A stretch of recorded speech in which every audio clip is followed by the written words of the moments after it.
What is the best way your doctor can earn your trust? Taking a bit of time, like, I don't know whether your doctors have got a little, like a meter running that you only got a certain amount of time to talk to patients, but it's what, like Laura said, I think that honesty stuff, it links in with being respectful.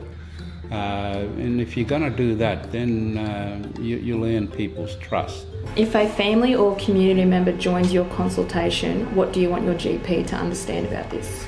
I think a lot of Aboriginal people, because doctors to them are unknown and they've got a bad reputation, so they need a bit of security with them. So, yeah, and I'd hope the doctor would understand that. I think our GPs need to understand that that's the most important thing.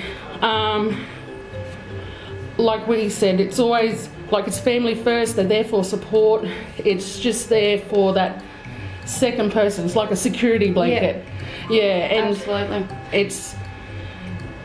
I think it's, yeah, like I said, it's a comfort thing as well. They need to understand. They're not going to engage or build rapport without it. Like, if I need Shani with me, then anything in that situation I'm going to be focused on. If I need Shan and she's not there, then I'm thinking, can I do this by myself? I'm not listening. That's what it's all about. If they need someone as a support person, as a comforter, just because that's how we roll, then accommodate that. It's got to be a grey area. Like, if there's 6 people, pull a couple more chairs in, because that's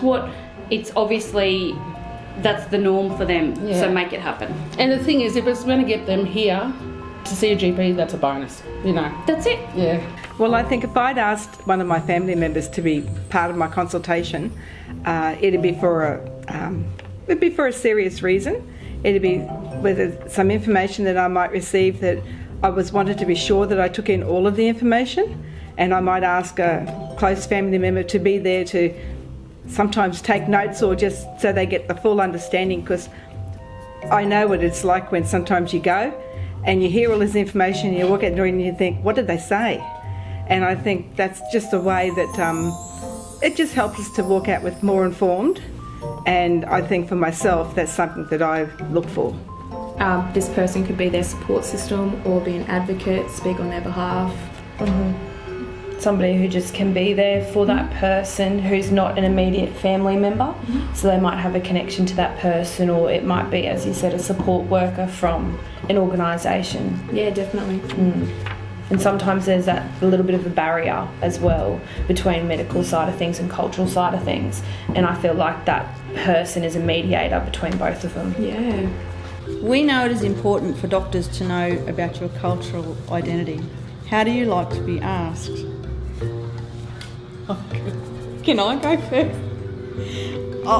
Obviously, I have blonde hair and very fair skin. What I don't want to be asked is, so how are you Aboriginal?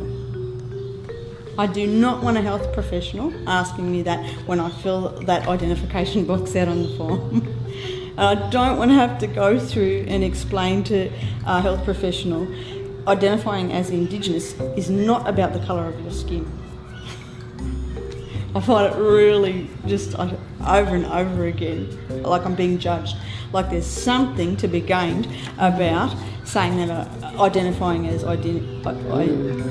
Indigenous, because there isn't. That's right. There's just all these judgments. I could understand where you're coming from, yeah. We always get asked that question, are you of Aboriginal or Torres Strait Islander descent? So it's sort of really no issue for me, I guess, but I can understand where you're coming from, because I've got nieces and nephews that are blonde hair, blue eyes too, so it is see that as offensive.